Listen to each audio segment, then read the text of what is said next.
And they say, this is the show.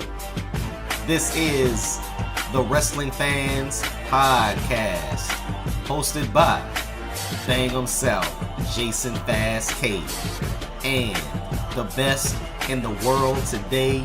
Do you understand what I'm telling you? It's the man, Trent Williams. We got another hot show for you. Of course, we're going to recap the craziness that went down this past weekend at Summerslam and the blockbuster event that was NXT Brooklyn 2. Plus, we'll get into WWE's 4 weekly shows and a whole lot more.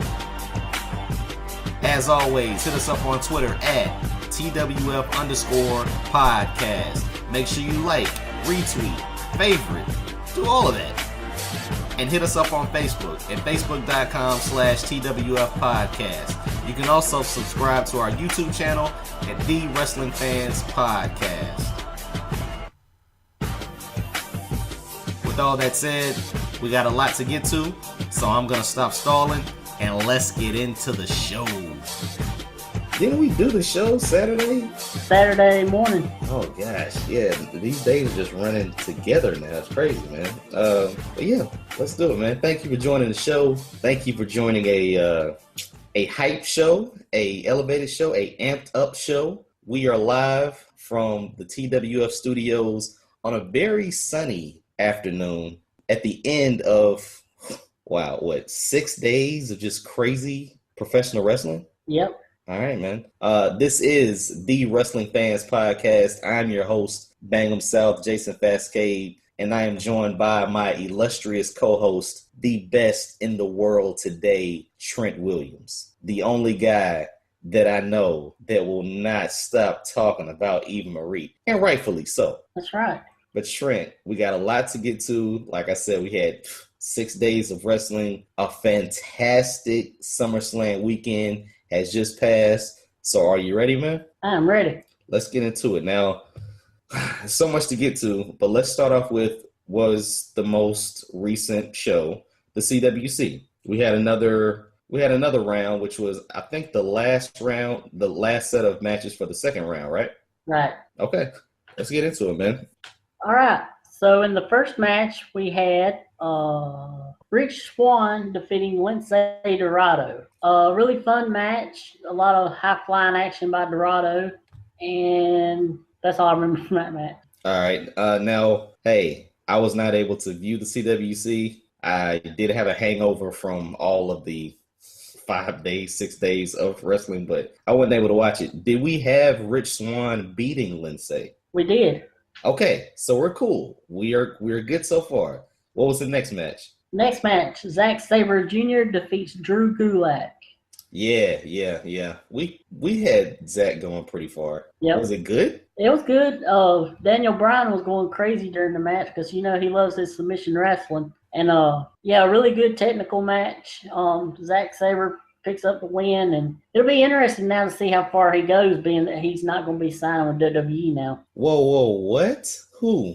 He's not signing. Gulak or Sabre? Sabre. Oh, he's not signing? Nope. Oh, wow. Neither is Ibushi. Oh, wow. Oh, man. Let's go to the next match, and we'll touch on that after the next match. All right, so the next match was TJ Perkins defeating Johnny Gargano. A lot of people consider this an upset, which I did too, but in fact, I thought, going after I watched it, that we had actually got this one wrong. But I look back and we actually picked TJ Perkins on this match. Now, TJ Perkins, that was the guy that faced the Mac. Right. And yeah, that was a super simulated action match where they pulled out the 1,000 moves of death. So, right. Okay. Did he do a lot of high-flying moves and just craziness? Yeah. Okay. But he won with a submission hold. Oh, that's a contrast. It was really interesting because they taped this before TakeOver, a couple weeks back, but they worked the match on Gargano's leg, which is what got worked on in the TakeOver match. So they must have planned out the TakeOver match weeks before it actually happened. Nicely done.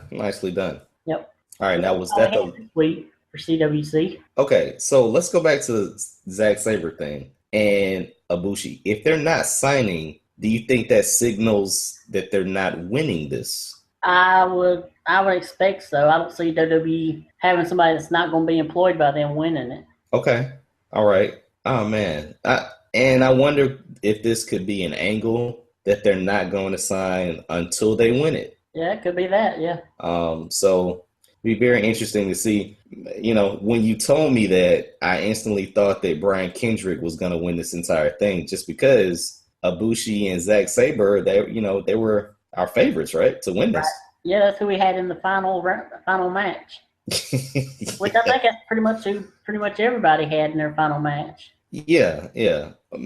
Hopefully it's an angle. Hopefully it's something they can build off of. Hopefully, during that match or at the end of that match, contracts are handed out to both guys. You know, like I said before, this is pretty much the Ultimate Fighter, WWE's version of it. So it'll be very interesting to see where we go from here. Yeah. And then next week we get our first night of the quarterfinals. They didn't actually announce which matches were going to happen next week, but here are our quarterfinal matches. We have Akira Tozawa versus Grand Metalik, Zack Sabre Jr. versus Noam Dar, Brian Kendrick versus Kota Ibushi, and T.J. Perkins versus Rich Swann. The T.J. Perkins Rich Swann match. Yeah, I want to see that one. I definitely want to see that one. Okay. And I hope, because if he's not signing, I surely hope they don't put Noam Dar over Zack Sabre Jr., because I would be kind of mad about that, because Noam Dar has not impressed me at all, really, this tournament. He's a submission guy too, right? Yeah. He's actually probably the only one that really hasn't, impressed me at all. It's come this far. Well, you have a lot of guys that do high spots. You got a lot of flashy guys, and he's just not one of them, which is a good counterbalance to have, but, he does come off a little dry. Right. We'll see, though, man. Yep. So that's it for CWC this week. All right, let's get to one of the highlights of this past weekend, NXT Brooklyn 2. Yes, Electric Boogaloo. Is that what it's called? That's what I'm calling it. Nice. Dude, I thought it was electric. I thought it was great. I thought it was a good pay-per-view. I thought everything that could have went right pretty much did. Yeah. There were some things that I liked. There were some things that I didn't like. There were some things that I made fun of, and some things that I just couldn't stop laughing over. Of course, I was singing the Nakamura theme, but how did you feel about the pay-per-view? Yeah, that thing's been stuck in my head since Saturday, this past Saturday. Now when in Bobby Roode, I keep going back and forth. Yeah, glorious. Yeah.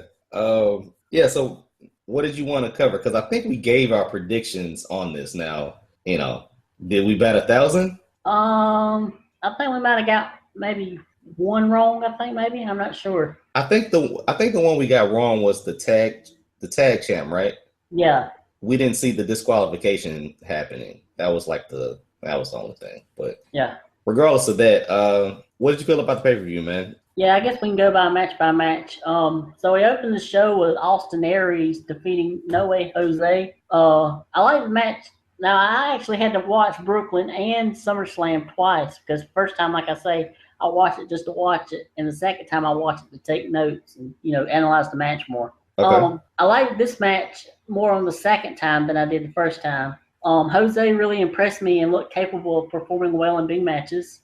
This was probably my favorite match of Austin Aries since he's come to NXT, but I'm still waiting on him to have an opponent where he can have one of those epic Ring of Honor style matches, and he might be getting that with Hideo Itami, who stole your idea from our Supercard thing. Yeah, so this is why we're going through this, because we need to identify where WWE stole our idea. Now, I'll probably get to it, but I need to upload the clip in this episode so people can hear my voice, BangemSouth, Jason Fastkade, a.k.a. Stomach and Nipples, just so you can hear the exact words come out of my mouth, and then you can rewatch NXT Brooklyn 2, Electric Boogaloo, and see where the WWE stole my idea. Let me say that again. Stole my idea for Hideo Itami and we'll just go from there. Now, next week, I may be living in a mansion on the hills. That's right, Triple H. You need to pay us. Mike Serrano, Vince, VKM, Linda, for that matter. I don't care. Somebody needs to pay me. Obviously, you listen to the show. We have thousands and thousands of followers. Facebook is going crazy over this. So, hey, just give us the credit. Right. And some money. And I'll even make it easy on them. They can give you the money, and they can just pay me with Eva Marie. Okay, so here's the thing. My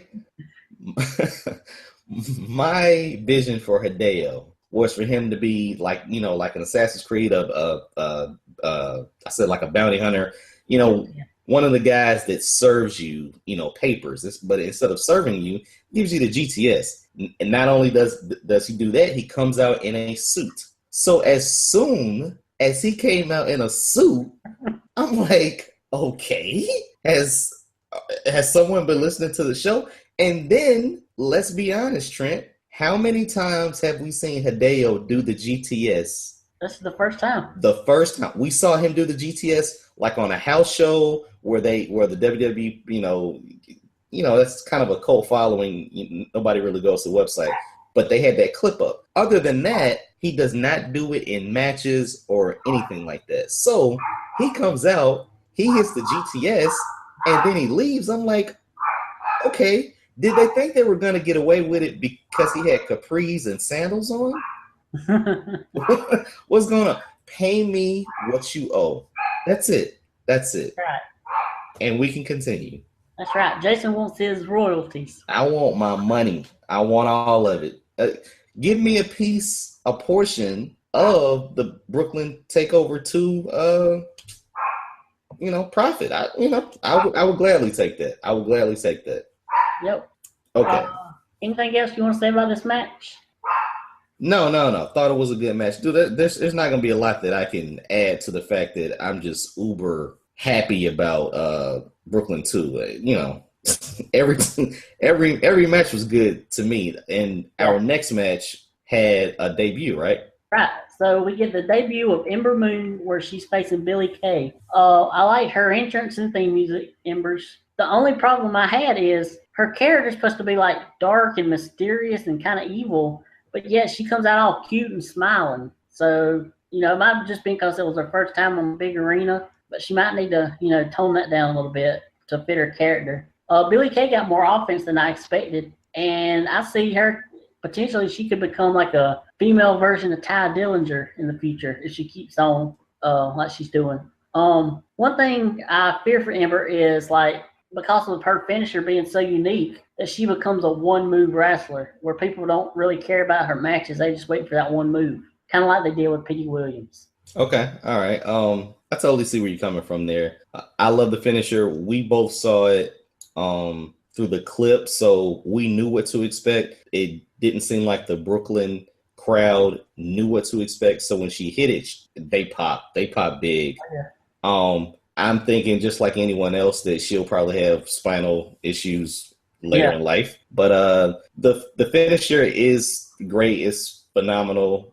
She does come off as a, one hit wonder, one finisher wonder, whatever. But, it was a good outing. It was a pretty good debut for somebody that has a finisher like that. Didn't really think the match was all that great or anything like that, but I knew what was coming. Right. So, I say it was good all around. And I just like to see her, mix things up on the NXT show in the women's division. Definitely. And most likely Asuka's next challenger. Hey, we'll see. We will see, man. I don't think there's anybody else down there really to challenge Asuka, really. Yeah, we got a couple months before the next takeover, and maybe we'll get Ember Moon. Who knows? All right, up next we have the glorious. I was waiting for it. In-ring debut of Bobby Roode as he defeats Andrade Cien Almas. Amazing, glorious entrance for Bobby Roode. Yes. And this guy is over, and I don't see how they're going to keep him a heel with him being as over as he is.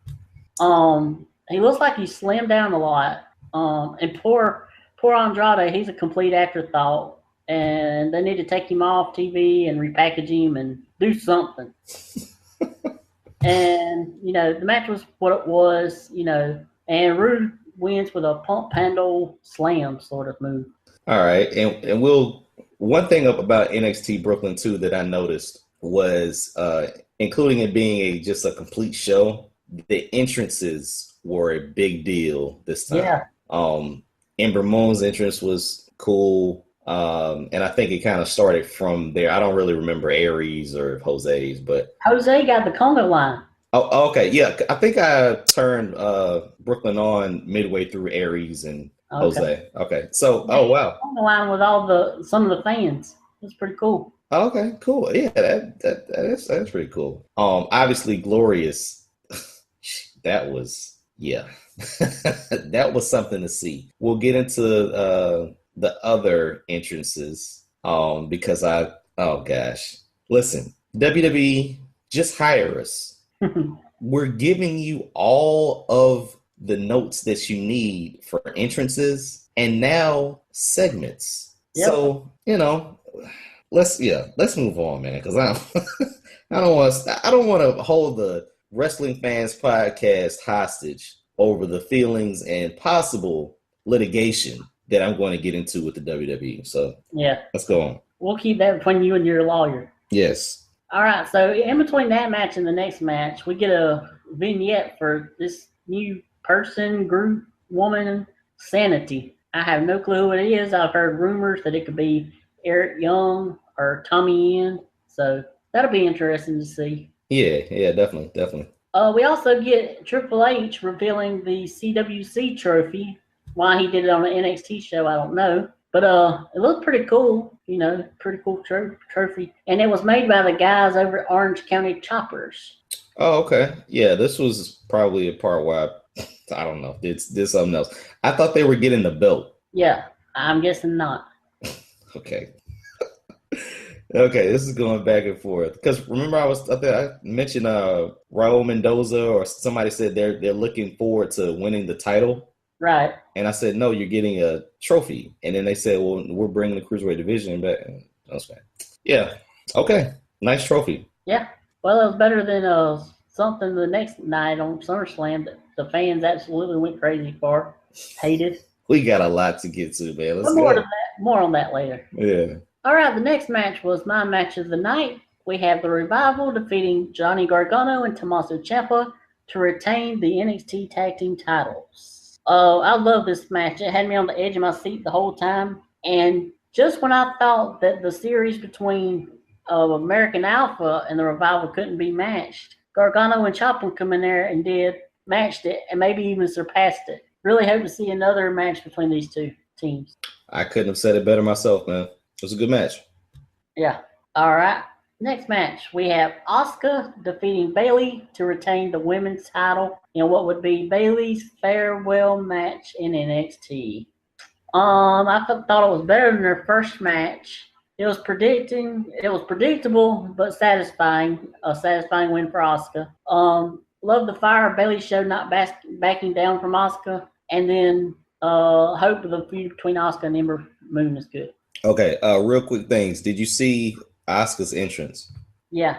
Okay, I'm pretty sure they were trying to do the Japanese dragon in a parade type entrance. Right. But I'm pretty sure you thought it, and if you were looking on Twitter, everybody thought that looked like a long roll of toilet paper. Yeah. Okay. So I'm just throwing that out there because all of my ideas work and WWE's don't. But that's another story. Dude, this was a very good match. This was a very good sequel. The only thing I was wondering was, I wonder what leading up to the finish could have been. Do you remember the spot where it looked like Bayley was supposed to powerbomb her? Yeah. So I don't know. That's just me. When a spot doesn't go right, I kind of wonder where it was supposed to go or anything like that. But it was a good match, man. And it was a good farewell. You still got Bayley getting time to shine at the end. So, hey, it was good all around. Yep. And I wonder if with Bayley gone, I guess we probably won't see ET anymore. The next match is Shinsuke Nakamura defeating Samoa Joe to become the new NXT champion. Really good match, but for me, not enough to be better than Revival Gargano Ciampa for my match of the night. Looking forward to see what Nakamura does as champion. Yeah, for some reason I didn't really watch this match. I just, I kind of listened to it in the background. Right. He hit him with 2 Kinshasas. Yep. And dislocated Joe's jaw. Yeah, I heard that and kind of saw that. I instantly looked up when Corey Graves said that. Here's another thing that I said on a previous podcast. So we're just getting into all of this right now. I said, imagine what Nakamura's entrance would be like if he debuted at WrestleMania or if he came out to WrestleMania. And I said, imagine an orchestra out there, playing his theme song or whatever. So yeah.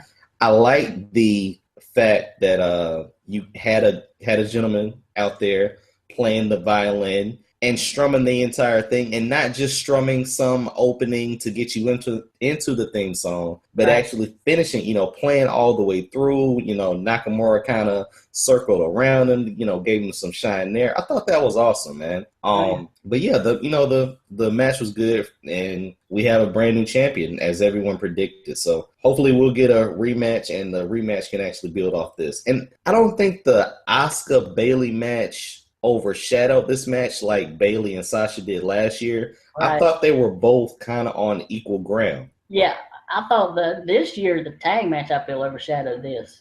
Right, but by the time that you got to the heavyweight title match, you still cared about the title match. Last year with Sasha and Bayley, you're done. Like, I mean, Finn Balor and Kevin Owens could have, fought each other with lit lightsabers and nobody would have cared, dude. I mean, money could have been falling from the sky, nobody cared. The match was Sasha and Bayley. So this year it was, at the end of the show, you got something that you felt good about ending the show. Yep. Yeah, and Nakamura, he always brings that big fight feel when he's in the ring too. Yeah, and he's going through everyone quickly, man. Quickly. Jeez. Yep. All right. So that was the NXT Brooklyn 2. I thought a pretty good show overall. Now we get into the biggest show of the summer, SummerSlam. Did you watch the pre-show? Trent. No, you didn't. Thank you. Next. Well, I did watch it. I'm a completist. I have to watch everything. Oh, gosh. No, wait. Did you watch it in succession? Yeah. Okay. All right. Okay. So I was watching wrestling from 5 o'clock to 11 o'clock at night. 5? Yeah, the pre-show started at 5. No, I thought it was 6. No, it was a 2-hour pre-show. Are you serious? Yeah. Trent, you watched wrestling from 5 o'clock to it went off around 11, right? Like 11:05 or something like that. Yeah. Okay. But I will say that overall in the show, I never really felt tired, or worn out or ready to turn it off. I was entertained the entire show. I hear you. I feel you. I just thought it was going to be a 1 hour pre-show. I could not imagine it being a 2-hour pre-show. Yeah, I would look for that to happen on all of the big 4 pay-per-views. Well, I think it's going to be big 5 now on Money in the Bank. Okay. Yeah, all right. So how was the pre-show? All right, well, we get our talking and hyping up the matches with the pre-show panel. But so the first match we got on the pre-show was American Alpha, the Hype Bros, and the Usos defeating Breezango, the Vaudevillains, and the Ascension in a rematch from that past week's SmackDown. It was a good match. What you'd expect. People hitting their finishers and craziness. People flying all over the place. The end of the match came when the American Alpha hit the Grand Amplitude, and one of the Usos tagged in a blind tag, and the American Alpha didn't see him and got the pin. The Uso did. So it looks like we might be getting an Uso heel turn. All right. Next match we got was Sami Zayn and Neville defeating the Dudley Boys. Quick tag match to get Neville and Zayn on the show and look to continue the dissension between the Dudley Boys. So nothing much there. Okay. which is a shame because it was Sami Zayn on there. Yeah, I thought that was. I'm trying to figure out how they made 2 hours out of this pre-show, but yeah, okay. And then the main event of the pre-show, we have Sheamus defeating Cesaro in match number 1 of their Best of 7 series. Oh, it was a pretty good, decent match. You know, what you would expect from Sheamus versus Cesaro. And I look forward to their future matches, I guess. I guess I have no choice now that we're in a series. Yeah, you don't really sound enthused about that, but okay. I mean, it was all right. I mean, it wasn't bad. It was just a Cesaro Sheamus match, you know. But 3 matches in 2 hours, were the matches given a lot of time? A decent amount. I mean, you have a lot of commercials, and you have a lot of them talking about the matches on SummerSlam's main show. You know, they go through every single match. Yeah. Okay, all right, cool. Are we ready to start the show? We are ready to start the show. All right, let's go through it, man. All right, so the first match we have is Kevin Owens and Chris Jericho defeating Enzo and Big Cass. I really liked this match. It was pretty fun. I love the spot where Kevin Owens is on the apron and he does the little running man thing that Enzo does. Did you see that? Yeah. I love Kevin Owens. He's Nice. I didn't really see the point of Jericho getting the win unless they play in a New Day versus Jericho feud, because you would think in New York City they would have Enzo and Cass go over, so that made no sense.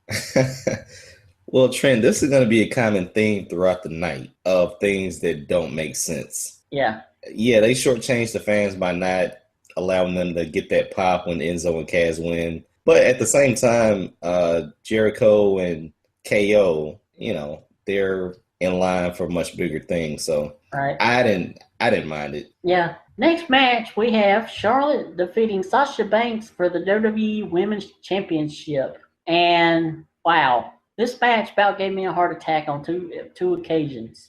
At this point, every time Sasha gets in the ring, it's kind of hard to enjoy her match because I'm scared to death she's going to end up paralyzed or dead after some of the stuff she does. Let's see what else. I thought it was a good match though, other than the crazy spots that almost killed Sasha. Shocked by the win by Charlotte, but after I figured out why, I guess it made sense that now that Sasha's out injured. Imagine that. Okay, so we can get an additional life insurance policy on Sasha Banks if you want to do that. Somebody needs to. Man. The Hurricane Rana spot was the biggest I saw. What was the other one? The one where she had her up, looked like she was going to like suplex her like off the turnbuckle, and Charlotte kind of like dropped her. Yeah. On her head. Yeah. Jeez. Yeah. Like I thought Charlotte was going to like turn, and it was going to be like a sidewalk slam, but she just drops her. Yeah. So yeah, that match being on early and then with the surprise ending, it to me it set up the rest of the night. So, you know. Yeah. And people always talk about they want to see a women's ladder match. I don't think I want to see Sasha in a ladder match because I was really scared what she would do on there. Well, here's the thing, man. Outside of Razor and Shawn, that's what you like out of the ladder match, the carnage. You know, right. the Joey Mercury spot where he lost his nose, didn't break it, he lost it. It's gone. So you would like to see that.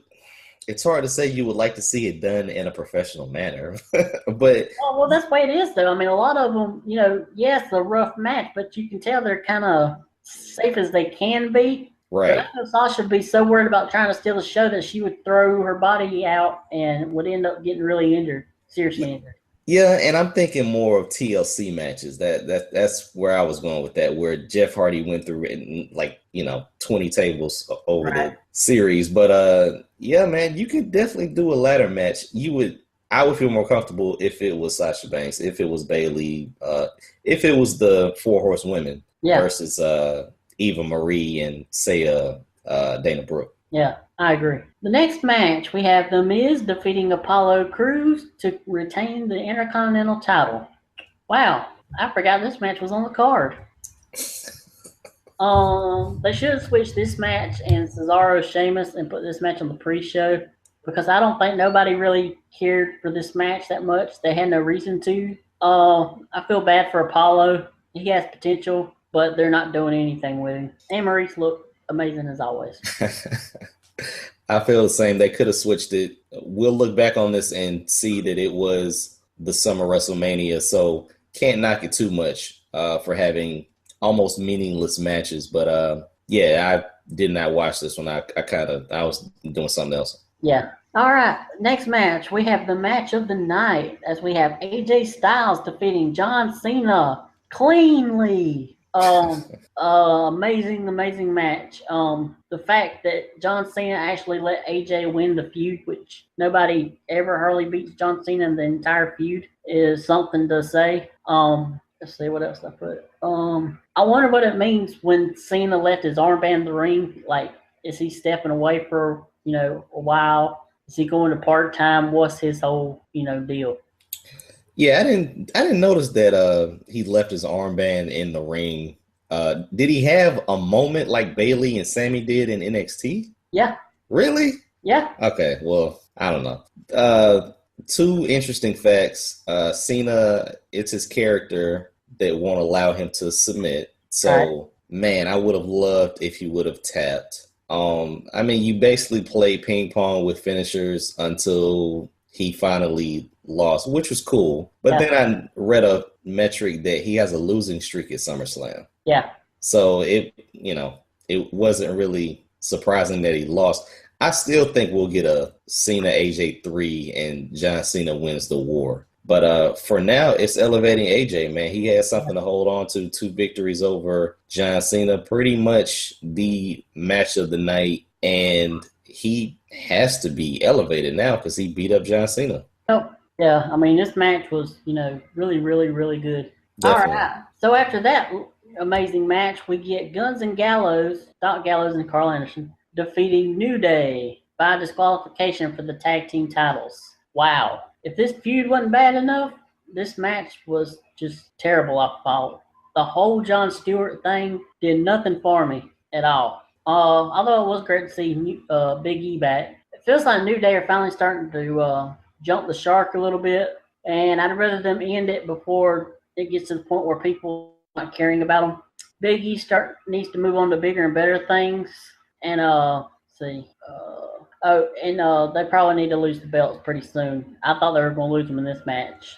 And it was an okay match until Jon Stewart got interfered at the end, done all his stuff at the end. This was a common theme, man. SummerSlam gets worse and worse as we go down the line, my friend. Yeah. The match, I mean, it was okay. The Jon Stewart thing, like you said, was terrible. I do have to concur with what you said. The humor in the New Day act is Big E. I didn't even realize it until Jon Stewart did the opening. Brooklyn,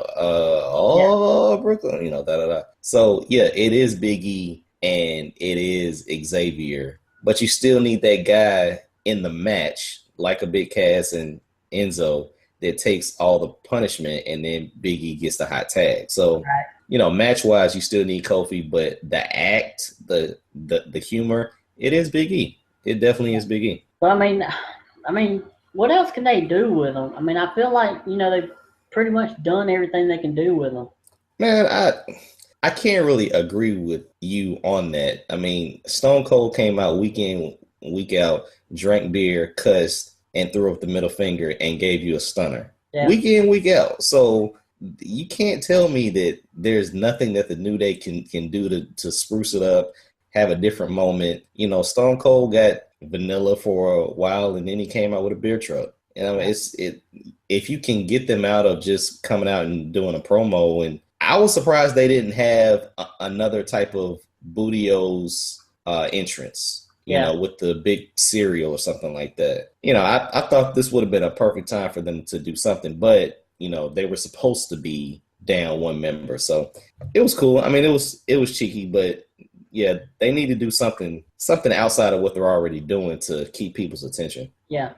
All right. Next, we got probably for me the most disappointing match of the night. As Dean Ambrose defeats Dolph Ziggler for the WWE Championship. It was an okay match. It was forgettable. It was early. Yeah. Yeah. I think this whole thing with Ambrose as champ just ain't working. I know a lot of people want to see it, including myself, but now that I've actually seen it, it's just not doing anything for me. Get the belt on AJ. I think he's going to be a whole lot better of a champion. Wow, man. That was your dude. I know. Really? Yeah. You're not even...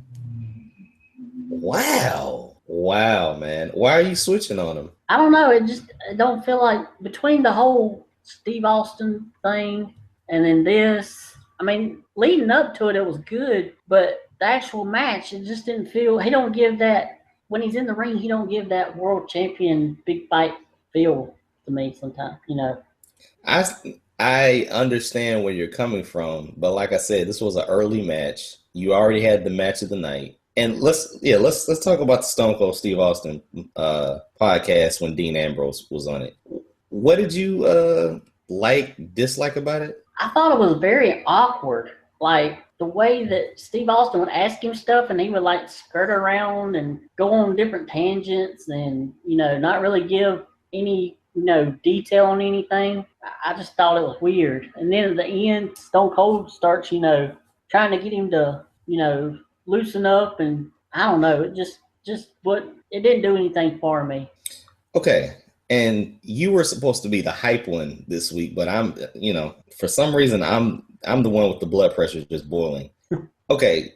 Have you ever listened to a Stone Cold Steve Austin podcast? Not the one. I mean, none of them that's not on the network. Okay. See, that's kind of where you would, that's where I'm coming from. I have listened to 10s, 20, 25, I guess. Okay. It's Steve Austin's show, but the majority of the time he has no freaking clue who his guest is. Right. Yes, you'll get the times where he interviews someone that he was in the ring with, but I remember when he interviewed Samoa Joe when Samoa Joe was in TNA, he had no idea who Samoa Joe was. Right. He was giving notes. He was given cues to talk about this or talk about that, but he tried to make you believe that him and Samoa Joe went way back.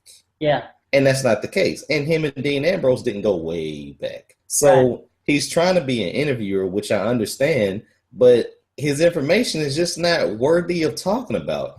Like, yes, it did seem awkward, but I was looking at it from the fact that Dean Ambrose was, he didn't want to talk about certain things because he probably didn't have a lot of passion in it. When you saw him start talking about wrestling, right, that's when you saw his passion. That's when he couldn't shut up, and that's when he really spoke direct. The other times, he was kind of lackadaisical with it, kind of roundabout with what he was talking about because he didn't care. He didn't really have any passion in it. Right. I don't know if that was a gimmick thing, if he wanted to come off that way, but that's what I got from it, man.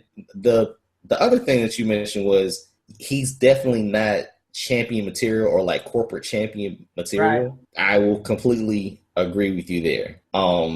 Yeah, I totally agree with you there.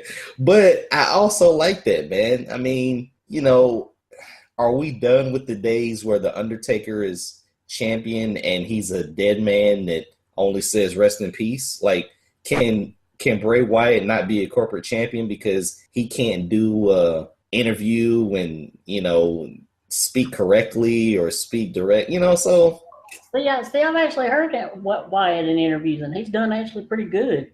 But did he play it straight, or did he have the luxury of being in character and giving it straight? And see, that's what I'm saying, dude. That's what I'm saying. Why can't they be in character doing that? That's the only thing, Like I couldn't really gauge if Ambrose was playing a character. I don't think he knew which one he needed to do. He was just going with the wind. Yeah. Okay, well, and the last thing I wanted to mention was I kind of get tired of the older generation telling the younger generation what they should do. Right. When the older generation, and we're talking about Hall of Famers, we're talking about Jim Cornette, we're talking about Stone Cold. Talking about Bret Hart. We're talking about Bret Hart, who have all of the influence and had all of the influence that could say, I'm doing this, I'm doing that. Telling a guy that just won the title, that's not even really the main title, however you want to look at it, that he needs to do this. And it looked like Dean was looking at him like, do you really think I can say that? Like, you really think I can do that and it'll pass and Vince won't turn it down? Or, somebody won't say you're stupid. You know, I don't know. If Dean was the 9-time champion and he came across like this, okay, I would have a problem with it. But dude, he's basically a rookie. Yeah, but I mean, think of it like this though. It's more like when Stone Cold started becoming Stone Cold, he wasn't those things either. He wasn't a champion. He didn't have no say, but he took the risk. You know, he took that better to ask for what's the thing? What's the saying? Better to ask for forgiveness than permission thing. Okay. You know, he went out there and did it, you know. Well, I don't feel like Dean has really done that. Like, if you do a promo like that and it gets over and people are talking about it, Vince ain't going to care because people are talking about it. And Dean hasn't really done that. Okay, I see what you're saying. I also heard him say a lot about he's not a fan of scripted promos. You know, he likes to feel it out in the ring. Right. And so I don't know if that can be a detriment to him, but he was just going with the wind. Yeah. Trent, at the end of the day, did this interview make you less of a Dean Ambrose fan? Yeah. Okay. Yep. All right. Now that we got that out of our systems, man, can we go back to SummerSlam? Yeah, sure. All right. So the next match we have Becky Lynch, Naomi, and Carmella. They were defeated by Natalya, Alexa Bliss, and oh no, it's not even Marie Dern, but it is Nikki Bella. Yay! I like this match. I thought it was a decent match. I thought all 6 girls in the match worked pretty hard. And they all got their stuff in. Naomi's entrance, you know, makes her feel like more of a star than she's ever been the whole time she's been in WWE. Very true. Poor Carmella, they're in New York and she didn't even get the reaction Enzo and Cass got. Nah. But more on her later. I love that even though Eva is suspended, they kept the storyline going. I mean, they actually had me for a minute. I was actually out of my seat thinking she was actually going to be there. So good one on WWE for tricking me. Nice. Nicely done. I like seeing Alexa on the big stage. And just like Eva, she comes off as such a star and has great facial expressions. The pop that Nikki Bella got was crazy. I didn't expect her to get that big of a pop. Someone sent me a message saying it was a pop like Stone Cold. Someone did that. Was that me? Someone did that. It was close. I mean, it was pretty loud. It was louder than I expected it to be. All right. And then I got very distracted by the shorts she was wearing. Welcome to the show, Trent. Welcome to the show. Because I will say I have missed the Bella booty. There it is. Welcome to the show. Admittance was $25. Welcome to the show. Your seat is right here, sir. Let's do it. I would love to see a new Team Bella on SmackDown with Nikki, Alexa, and Eva. Yeah, and I'm excited to see where the women's division goes for SmackDown. I think they can only go up from here. Yeah, I think the SmackDown roster has a lot of the looks. Yeah. And the Raw roster has the talent. Right. I don't want to cut anyone short, but that's what I see. And it works. It works. Like you said, Naomi's interest is awesome too. So yeah, that was definitely cool. Yeah, until the lights come on and then she's in the onesie. Yeah. Oh man, nice. What was I gonna say? Oh, I don't know how you can talk about all the talent being on Raw because Eva's on SmackDown. She's the most talented one of all of them. You just quieted me, man. Crickets. Let's do it. That's right. Shut you down. All right. All right, so we go to our next match. We have Finn Balor defeating Seth Rollins to win the first ever Universal Championship. And the biggest heel in this match was the title belt. These fans, they were going to say what they wanted to say. They didn't care about the guys in the ring, which is a shame because it was a really good match. This is another match where I liked it more on the rewatch than I did the first time. Probably because I was like the fans in the arena where I was still kind of, thinking about the title belt more than the actual match. I wasn't mad about the title itself. Wait, you're commenting a lot on the title. What were they saying? What were they screaming about the title? You didn't hear the chants. They were chanting about change the title, and every time the title would show up on the big screen, they would boo it and everything. Oh no, I checked out Finn Balor's entrance and then I was doing something else, and I caught it back when he won. But they were really. Yeah, during the match. I mean, probably the first 10 minutes of the match. Yeah, I'll have to go back and rewatch it. I was on Twitter and I saw the belt and I saw the reaction to it. For any sneakerheads out there, the Jordan 10, Jordan 10 Broadway, Chicago on Broadway or something like that.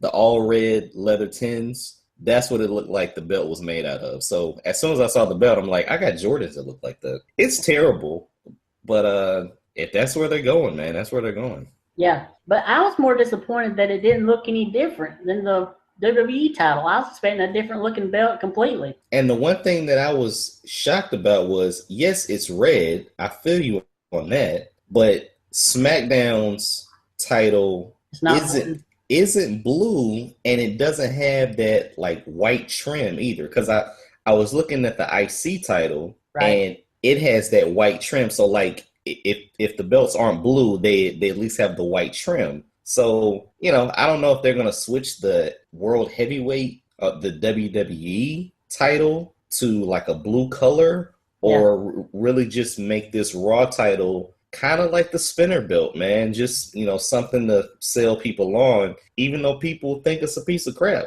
Right.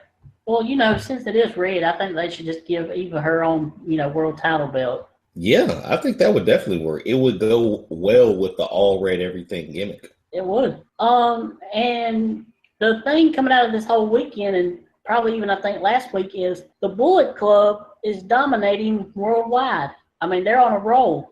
Kenny Omega, he won the G1 Climax in New Japan. The Young Bucks are the IWGP Junior Tag Champs. Adam Cole won the... Don't ruin it for me. Don't ruin it for me. I'm sorry. AJ Styles beat Cena clean, and then Finn Balor wins the Universal title. So Adam Cole, baby, did he beat him? Yeah. Holy smokes. Holy smokes. He beat him? Yep. Okay. All right. He's an ROH champion. Okay. Yeah, that's cool, man. That is very cool. Yeah, they are dominating things, and oh man, that was cool. Did you see the backstage part where they were doing a too sweet to Finn, and he was like, "Nah, I can't really do it right now." Yeah, I did see that. That was kind of cool. Oh man, so wow, yeah, the Bullet Club is really running things, man, and that solidifies their dominance. Wow, that's cool, man. That's very cool. Yeah, Gallows and Anderson, they were the only ones that didn't really, come out on the good side this week. Yeah, but as far as champions, you got Kenny Omega, the Young Bucks, Adam Cole, AJ's, AJ's top. If it's AJ and then Ambrose, AJ's winning. Let's be honest. Yeah. And then you got Balor. So, wow.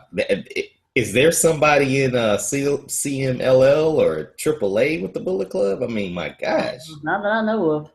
Jeez. Trent, do you have a Bullet Club shirt on right now? Are you about to super kick me in my face? I have my Balor Club shirt on, actually. Okay, all right. Yeah, Bullet Club is running things, man. That's cool. Too sweet. Next we have Rusev versus Roman Reigns for the United States title. And this match never started because Roman beat the crap out of Rusev. This match, and this whole feud has kind of made Roman look like a bad guy, in reality. But I'm sure in WWE's mind, he's the good guy for all this, because he's beating up the foreigner, But okay. This is what it was, what it is. And it makes sense now why they had the match on Monday. Why? So, because they probably knew they wasn't going to have a match on Sunday, so they gave the fans the match Monday, the past Monday, not this Monday. Okay, I see what you're saying. So so Rusev fake got his ribs hurt on Monday, right? And then comes out. Okay, because I missed that part. I thought when they were fighting, that's when he got his ribs injured, and that's why they called the match off. Yeah, the match really started though. Okay, here's the thing, man. Everybody on social media was just saying this is where the show really tanked. Yeah. And I totally agree with them. If they did the match on Monday, yes, it does make sense why they did the match on Monday. But, to have the match between the two headlining matches, let's be honest, thought it was going to be a bathroom break anyway. Yeah. So then when you rob the fans of a match, man, this is the part of SummerSlam that really just drove it in, where it just sucked. So yeah. I mean, it was a pretty good, decent show up until this point. Yeah. Let's go. Then we get our main event. Brock Lesnar defeats Randy Orton. Wow, what a bunch of controversy coming out of this match. I'm done with Lesnar. The Suplex City thing is not even fun anymore.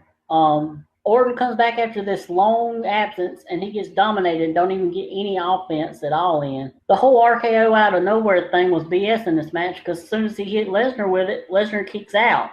So how is RKO out of nowhere supposed to be deadly? As far as the finish, I do think Orton got busted open hard way, but I do think it was planned, and don't think he was taking liberties. If he was taking liberties, don't you think Triple H or Vince would have come out there and tried to do something? Let's see. The one thing that really worried me as far as the future goes is it looks like we're going to get Shane versus Brock down the line, and nobody wants to see that, because, I mean, if he's going to dominate Orton and Cena like this, why are we supposed to believe that Shane McMahon can beat him? Okay. Sorry, go ahead. Yeah, I mean, this is the third year in a row where a Brock Lesnar match is kind of crap the finish of SummerSlam. You know, in 2014 we had the squash with Cena.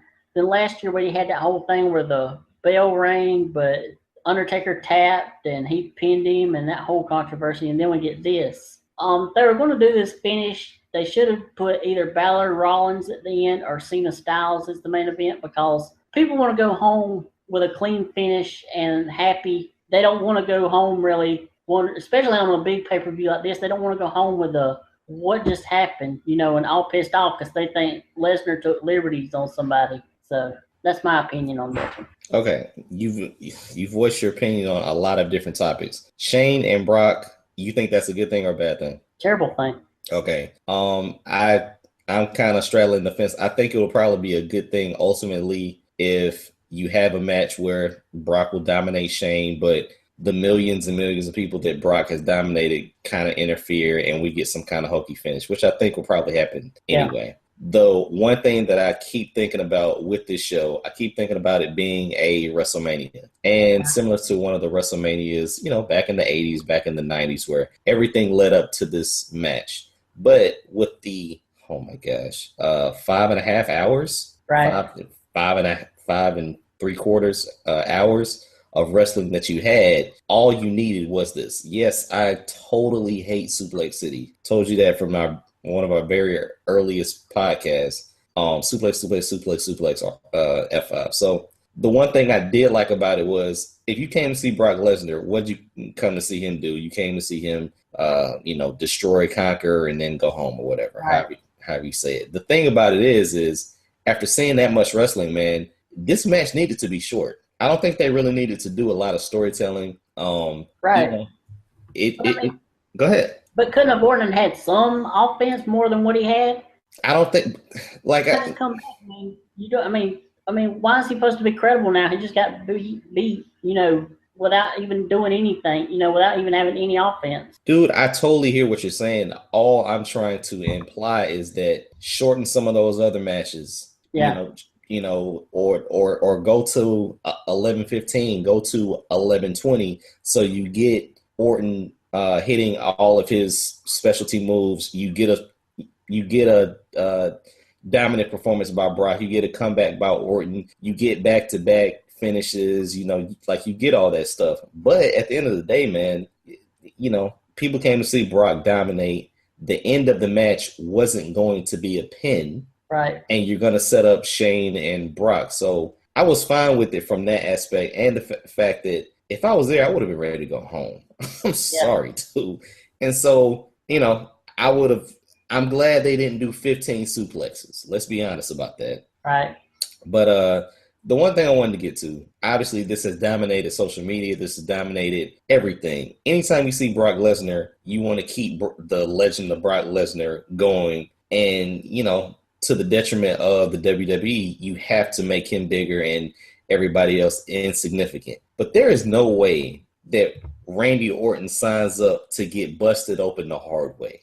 I don't know. I mean, Orton seems like one of those guys where, you know, he would do what's best for the company, that he thought was best for the company. Let me ask you this though, Trent. Why not Blade then? Yeah. Because when you first see it happening, let's be honest, that can only be done by getting busted open the hard way. Even when they blade, it's trickles, and then you can kind of mess with the vein a little bit to get more blood out, but that was squirting out because he got busted open. I don't think Randy signs up to get busted open the hard way. Like at first, I thought he was cut around his eye, like his temple area.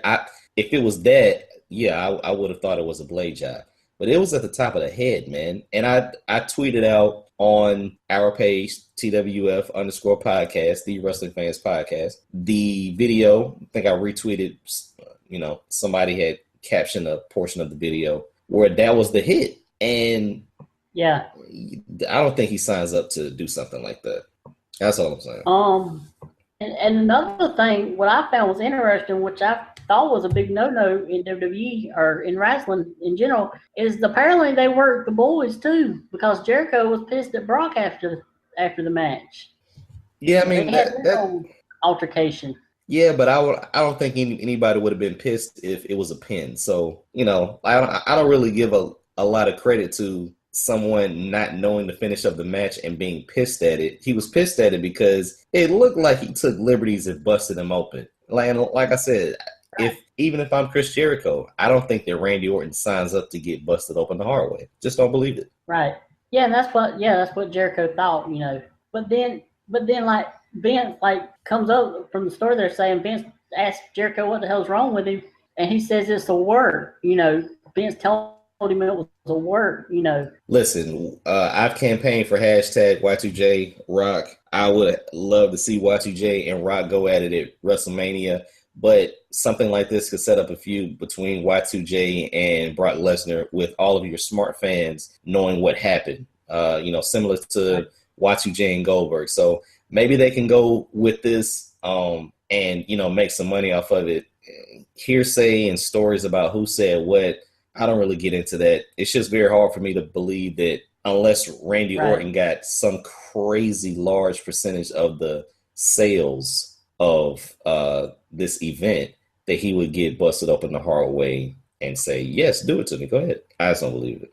Well, let me read this real quick from WrestleZone, where they're talking about what Orton, Go ahead. The Wrestling Observer is reporting that the finish to the Randy Orton and Brock Lesnar match at SummerSlam went as planned for the most part. They went on to note that the idea behind the finish was to create a scenario where nobody knew where reality ended and where people thought Brock Lesnar was going against what was scripted. Apparently, Randy Orton had been preparing for a typical main event until he arrived at the arena that day. He was then informed that his match would not be a normal match. Rather than having a match that is back and forth and keeps both superstars strong, the idea for the match was just to make Brock Lesnar look strong, which, in my opinion, is very shitty toward Randy Orton to do that to him, somebody that's been loyal to him.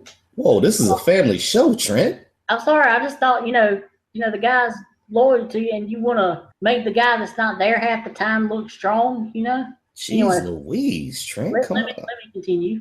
Okay.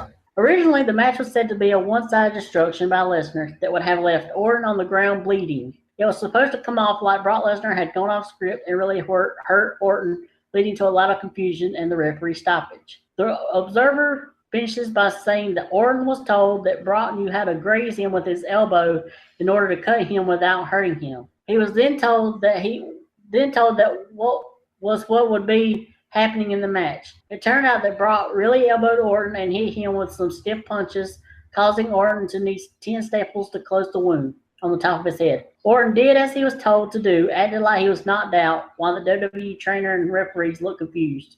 They really were. The confusion then led to referees stopping the match due to blood and Orton's condition, which was really the only way for the referee to end it.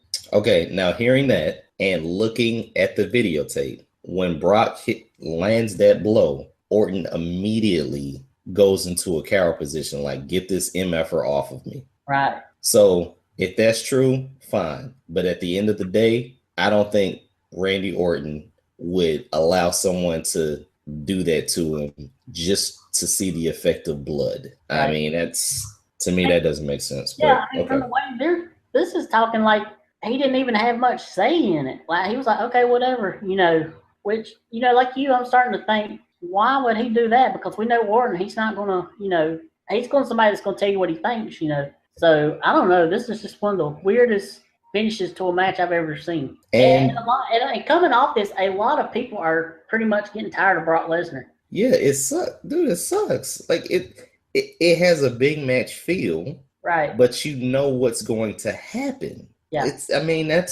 It's kind of like watching Hogan. You knew sooner or later he was gonna hulk up, point the finger at you. I don't think it was a body slam. It was like the foot to the face and then the leg drop. Yep. It's not on the level of Super Cena because you still have the back and forth. This is suplex. Maybe the guy gets the upper hand by hitting him in the Cajones. Right, and Orton didn't even get that in this match. Right, and then you hit the F5 and you go home. It's simple because of the fact that there's a legend around Brock Lesnar, and you got to keep that going. Yeah, and I think that legend's starting to fade, especially with all these, the drug thing, the suspension with the UFC stuff. I think, people's really starting to get tired of his crap.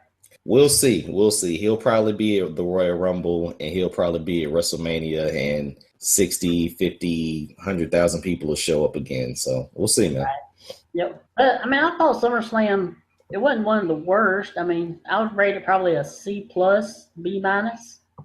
I give it the same grade. I was out of it when Sasha lost. I just tuned out of it.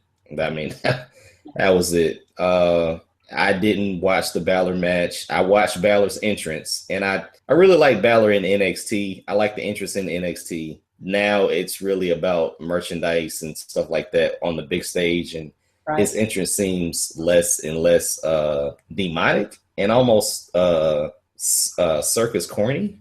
Yeah. But yeah, man, I agree with a lot of people. I didn't really like it. I don't know. But it did flow. You had a random bathroom break here, there, but it did flow. The matches, the endings, the little things in between just kind of sucked. But yeah. All right. So before we get to go to Raw, I ranked all the matches from this past weekend for both NXT TakeOver and SummerSlam. And here's what I come up with. There were 18 matches in all. In 18th place, I have Miz and Apollo Crews. 17th place, I have Gallows and Anderson defeating the New Day.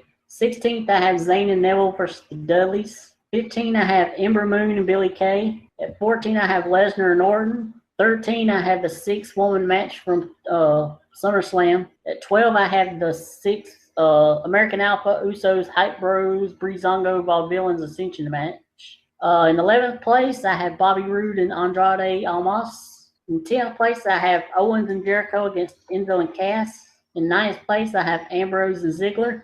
8th place, I have Sheamus and Cesaro. In 7th place, I have Austin Aries and Noe Jose. In 6th place, I have Nakamura and Joe. 5th place, Asuka and Bayley. 4th place, Charlotte and Sasha. 3rd place, Balor and Rollins.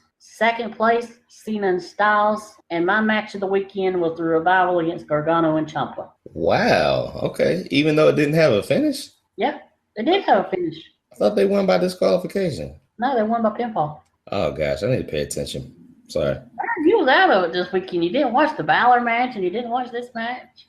I didn't watch the well, here's the thing. I can't say Hulu excuse because the WWE didn't upload NXT Brooklyn to Electric Boogaloo until like Monday or Tuesday or something like that. Right. So I was paying attention to the matches I wanted to see and thinking I would just rewatch it in the morning. Yep. But I didn't get to. So yeah. Mm-hmm.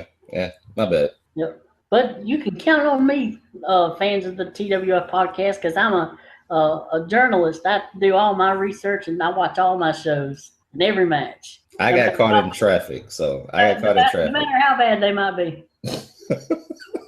Trent, I can't believe that you watched all 6 hours of this. I did. Okay, Trent. All right. Hey, I would have watched the whole 6 hours if I didn't have this show to do. Okay. All right. Okay. Because One of us has to come in completely, prepared. Nice one. All right, so are we done with SummerSlam? We are. Okay, we can actually get to this current week's shows, right? Yep. All right, man. Which show you want to start off with? I guess we can start off with Raw. All right. Trent, can you hear dogs in the background? A little bit, yeah. Okay, yeah. I hate my neighbors. I don't know. Go ahead. You didn't hear mine barking earlier? No, okay. Listen, for any of the listeners of the Wrestling Fans Podcast, can we get the name of the dog? Because he makes a special appearance, not every show, but he does special run-ins. Yeah, well, it's a girl. Her name is Snuggles. Snuggles, the lovely Snuggles. Snuggles is Chihuahua and part of something else. I don't know what else she is. Okay, all right. Now she is the unofficial third member, correct? Yep. Okay, and what was her name again? Snuggles. Like I said, listeners of the Wrestling Fans Podcast, they've been asking, who is that barking in the background? So now we know it's Snuggles. Yeah. Right. It's not Eva Marie tied up in the closet making noises back here. Wow. Oh gosh. Let's get to Raw, man. When you think of Raw, do you think of Hakeem? I don't know. Raw, man, what did you think about Raw, seeing as we got a little bit more than we anticipated? Yeah. So during the match with Seth Rollins, Balor gets injured. Seth Rollins goes for his powerbomb into the barricade, and Balor screws his arm up and tears his labrum. Is that what it was? Yeah. So he'll be out for the next 4 to 6 months. Okay. So how does that play into Raw? So as we go into Raw, Balor has to relinquish his title to Foley. Actually, one thing I do want to mention about this opening of Raw is I was very proud of Stephanie. She was on her best behavior and didn't try to emasculate anybody. She did a good job this Monday. Nice. So we have 4 matches on this Raw, and the winner of those 4 matches would go on to next week's Raw and in a fatal 4-way to crown the new Universal Champion. So the first match we got was Rollins and Zayn. Rollins defeats Zayn. A really good match. I actually believed the ankle injury with Sami Zayn. I thought, oh no, not another one we got out. But good selling by him and a really fun match. Would you agree? Well, this is one of the things that you're going to see on this show. Injuries. Yeah. So when you saw it play out, like I'm thinking, oh my gosh. But I don't know. That was the thing for the show, which is an odd thing that you want half of your matches to have people getting injured. I don't know. That was kind of weird. Yeah. But yeah, it was at least a 20-minute match. So it was a very good match and very good acting by Sammy, like he was hurt. Yeah. It's cool. And then we got Kevin Owens defeating Neville to take the second spot in that 4-way. Once again, I love the Jericho and Kevin Owens team and them coming out to help each other. Really good stuff. Yeah, I mean, the 4-ways or the matches for the 4-ways were kind of set up. Later we got Jericho and Reigns, right? Yeah. So that match played off of the Kevin Owens and Neville match, where you're thinking Kevin Owens helps Jericho, but it didn't really happen that way. But the matches they take a back seat to the fact that we got a series of matches this week, but we're gonna have some more next week, when last time they did pretty much all of them in the same night. Right. So I don't know. It was just a little weird to see a different type of tournament based on the fact that your champion got injured again. Yeah. So you said Reigns beats Jericho to take a spot, and we also have Big Cass beating Rusev to get that last spot in that 4-way. Another injury match, which I didn't understand why Rusev is wrestling if he's injured. I don't know, man. Like, you just saw Finn Balor have to give up the title. Yeah. So why would you keep forcing down injuries down our throat? I don't know. It just didn't really make a lot of sense to see that on television. Yep. In other news from Raw, we have the Dudley Boys segment where I'm guessing they retired. I'm not sure if this is real because Gallows and Anderson come out and put the Dudley through a table. So I'm not sure if they're really retired or not. Trent, be respectful. Be respectful. Who came out before Guns and Gallows? Oh, the Shining Stars. Yeah, they wanted to take the Dudley Boys to Puerto Rico. Yeah. Come Honestly, on. I completely forgot they would even come out there. Oh, Trent, you were on the show talking about people's backside. You're using foul language, and now you're disrespecting the Shining Stars. Come on, Trent. You're better than that, Trent. Come on. I know. I'm having an off night. Trent, you are definitely on the ball today. The biggest thing out of Raw, man. Like we don't need to stall anymore, my friend. Let's get to the biggest thing that happened out of Raw. Yeah. So Charlotte comes out, cuts a promo, and Dana's being her cheerleader. And Mick Foley comes out, and he announces the newest member of the Raw roster. It's Bayley, along with her wacky waving inflatable arm flailing two men. You hit it. Nicely done, my friend. Oh yeah, I got that down pat now. Nice. It was good to see Bayley, man. Yeah, finally we get her on the main roster. Looks like we're gonna be doing Bayley and Charlotte as the next feud since Sasha's gonna be out, unfortunately. Yeah. Unfortunately. I mean, all these people they win these titles and then the next day or a couple of weeks later they're out injured. Yeah, it sucks, man. It sucks. I don't know. You heard Sasha had nagging injuries, so you kind of question yourself, why did they give her the title? Yeah. Yes, it made a big bang that first night after the pay-per-view, but I don't know. A lot of this stuff just does not make sense anymore if you're trying to build storylines. I know people get injured, but just not making a lot of sense. Yeah, and Sasha is going to have more than nagging injuries if she don't, somewhat change the way she wrestles. We're going to get life insurance policies on the boss, so we'll be taken care of, Trent. I mean, that's kind of a bad gamble. Like you don't want to be a jerk and bet on somebody to end their life. No. But if they're going to do it anyway, you might as well capitalize and make some money off of it. Yep. Kind of like, the TWF podcast, posting, promoting ideas that WWE later steals. But that's another situation. Listen, my lawyer has the last name Stein. That's all I'm saying. Let's go.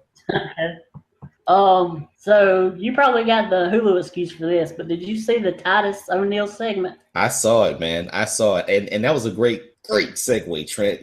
We go from the best spot on the show to the absolute worst. Now, this was bad. Was terrible. It was bad. It was so bad it was good. I mean, it was so bad that I felt embarrassed for being such a Titus fan. Here's the thing. I think they gave him too much time and too much stuff to say. Yeah.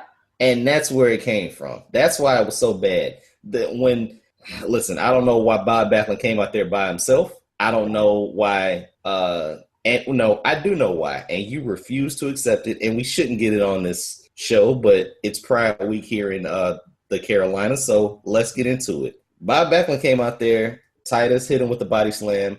And Darren Young, the Black John Cena, came out there and, cradled him like he was his, do I need to say it? Yeah, we get where you're going. Okay, so I think that's where they're going.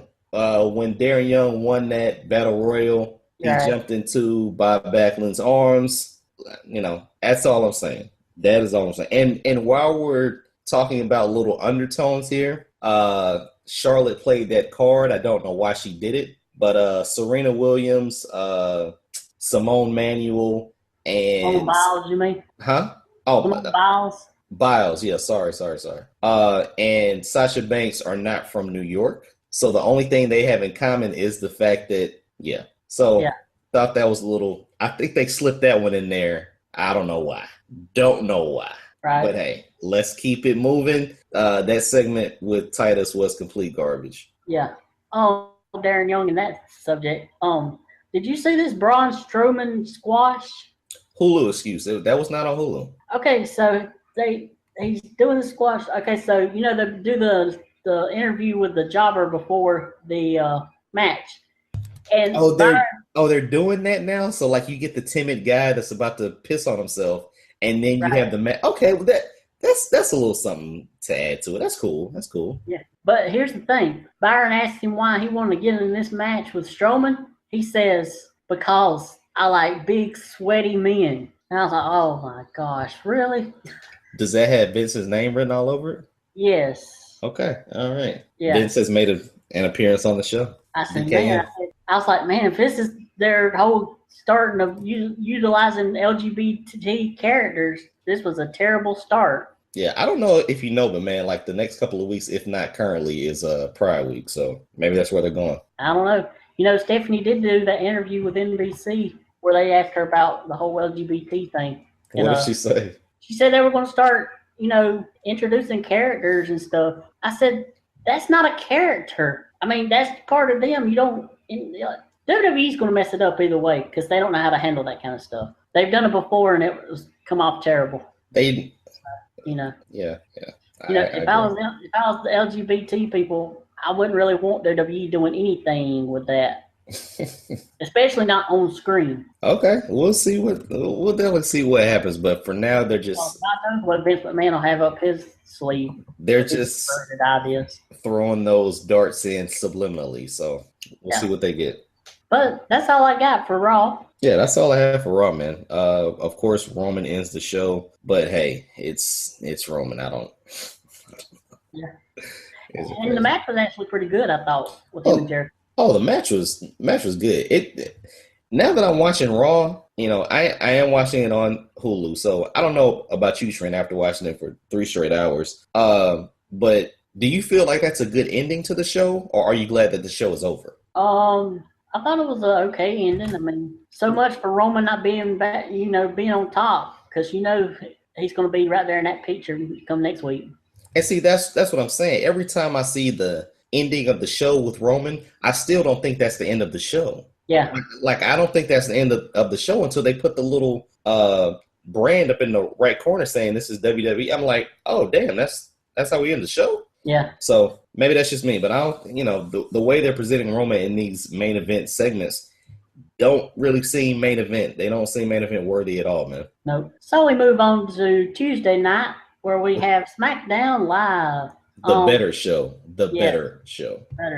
Although not as good as that had been the last previous 3 weeks for one reason. So the big news coming into this show was Daniel Bryan announced that there were going to be new titles on SmackDown. So we start the show with AJ going into the locker room and he's, you know, bragging about how he beat John Cena.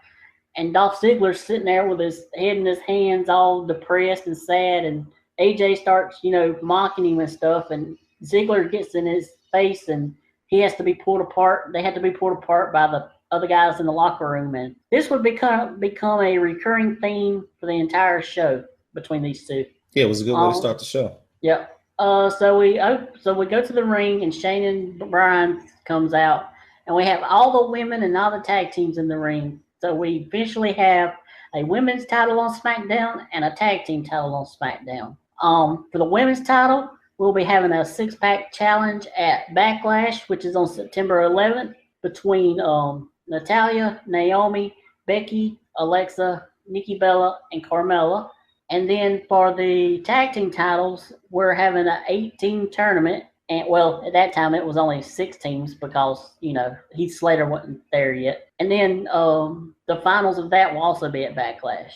Listen, this was the way that you really start the show. Yeah. With the hottest free agent, Heath Slater, baby. That was dude. That was hilarious. So I really like the start of the show. I'm just a fan of SmackDown in general. Mm-hmm. And there's not a lot that they can do wrong, man. We don't have to skim over stuff, but what were your highlights and what were your lowlights? For SmackDown, I like all the AJ and Ziggler stuff with them having to pull them apart. I think it was a good idea to do the double turn with Carmella and Nikki Bella. Wait. Explain that whole segment to me, because was it a match?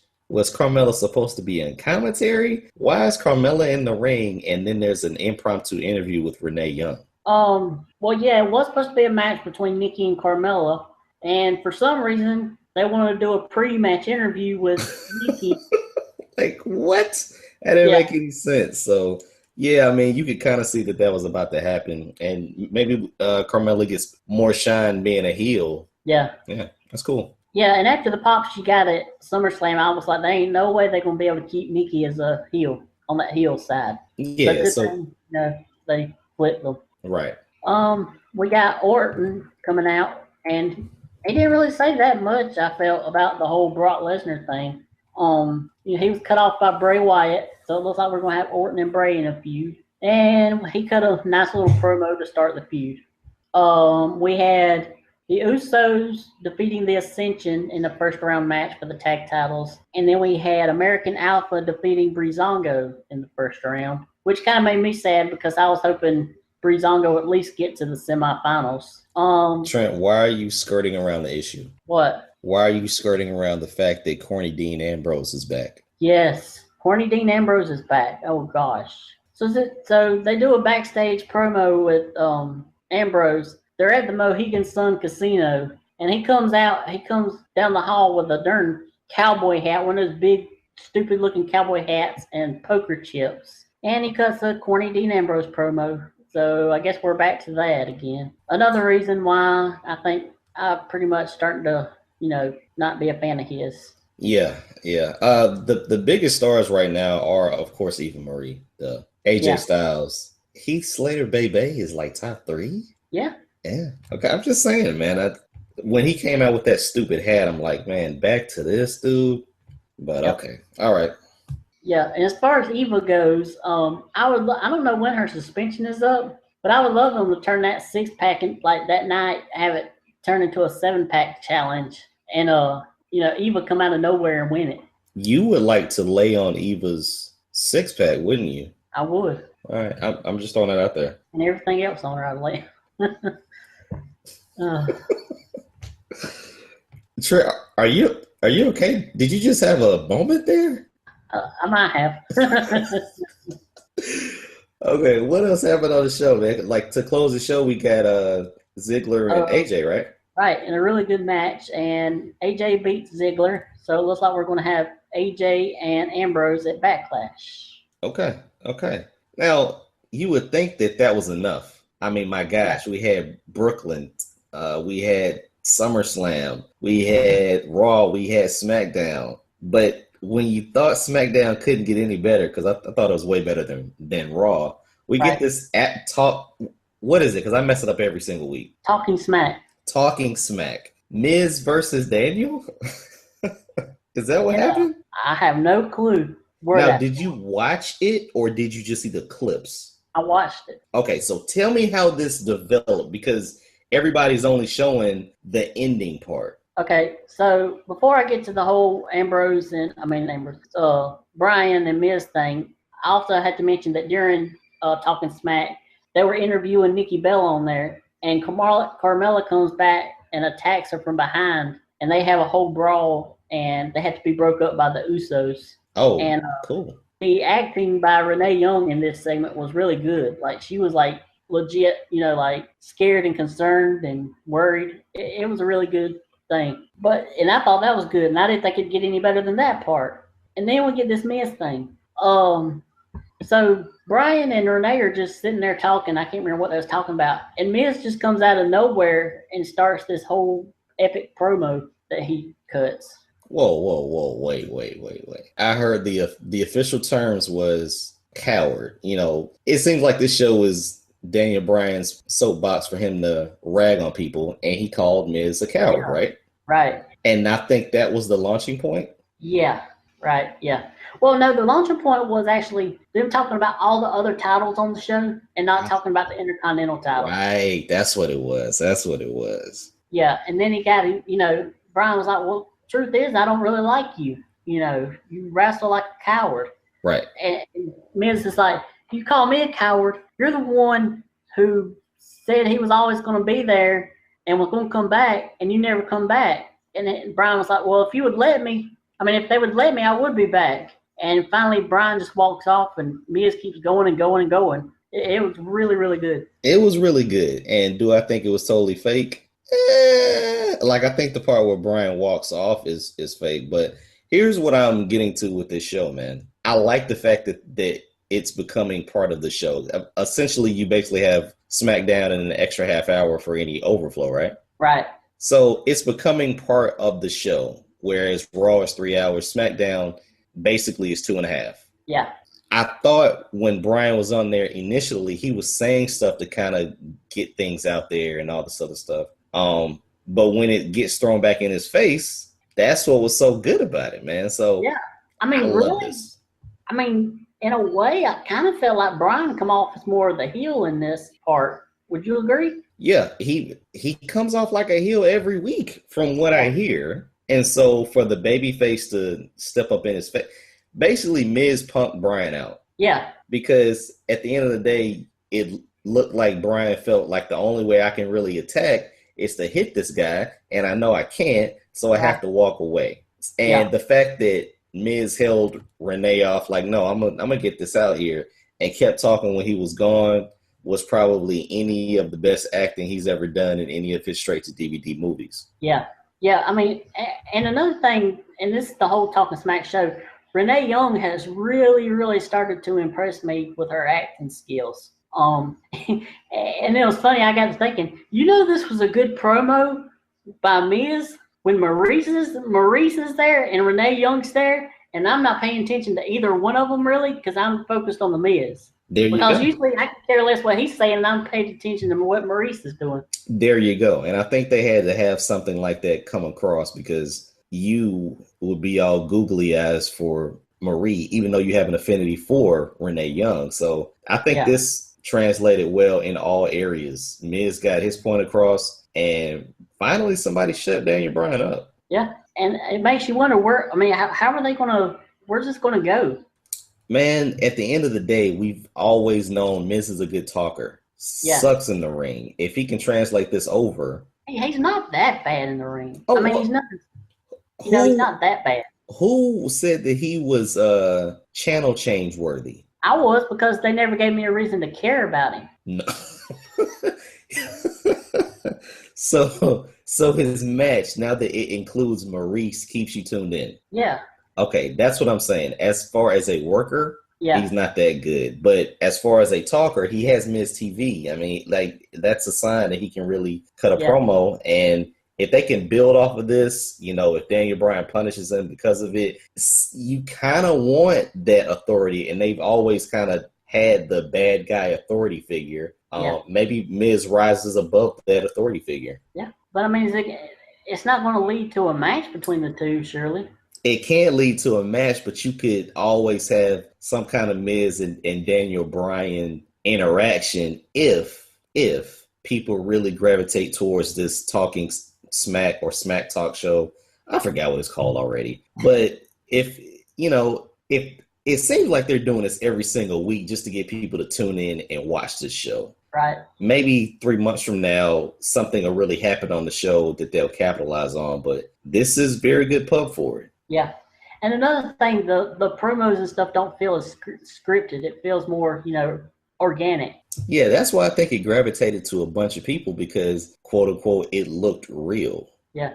I mean, there were people even saying that it was the best promo since the CM Punk pipe bomb. It was a lot shorter, but yeah, I mean, dude, anytime you get somebody speaking through emotion, it looks quote unquote real. So it definitely worked. If it was all a work, then it did what it was supposed to do. But when Brian walks off, Miz is still talking. If Miz comes out in a chicken suit next week, then this was all for nothing. But we'll see. Yeah, and it's good because this goes all the way back to when Daniel Bryan debuted in WWE when Miz was his coach on the original NXT TV show. Right, so they've always had a history, and I'm pretty sure they've always disliked each other. Yeah.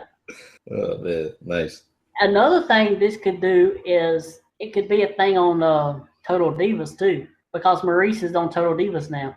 Okay, I see what you're saying. Yeah, and they had Nikki Bella return and then instantly show the Total Bellas commercials. So yeah, man, any type of crossover that you can get will definitely work. And I didn't even think about that, but great point.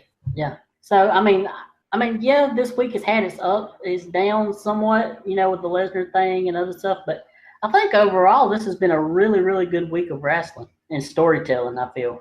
Listen, it was a very full week of wrestling. Everybody got their appetite met, and it leads up to, whatever the next pay-per-view is. But this past weekend and this series of shows that we got after the pay-per-views, they were definitely memorable. Yeah. Yep. Now, with that said, I think we need to wrap up the show, my friend. Yep. Sounds like a good idea. We talked about everything that we can talk about. We gave you all of our emotion. We gave you a little bit of insight into the lawsuit on filing against WWE. Trent has started the papers for us adding a life insurance policy on Sasha Banks. Trent denies locking Eva Marie in his closet, and he's blaming the noise on his dog Snuggles. Yep. The only thing that we need to get to is Big Brother. Yeah. To be honest, with the full week that this has been, I haven't paid hardly any attention to Big Brother this week. And I cannot knock you on that, my friend. I'm sure all of the listeners of the Wrestling Fans Podcast could care less about the Olympics, preseason football, any other reality show other than the fantastic shows that we got this past week and through the past 6 days, man. So with that said, I think we're going to head out. But make sure that you follow us on Twitter. You can reach Trent at MTW3589. And you can reach me at BangemSouth. The official Twitter page for the show is at TWF_podcast. Make sure you hit us up on Facebook at facebook.com/TWF podcast. And you can email us at twfpodcast@gmail.com.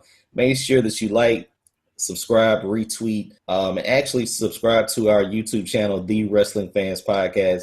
That has all of the video content for our podcast. Get little creative little images and things that'll spark interest. And that is where you can find the audio or video for WWE stealing my Hideo storyline. With that said, man, thank you guys for listening. Trent, it's been a pleasure, man, like always. Yep. I will talk to you later, my friend.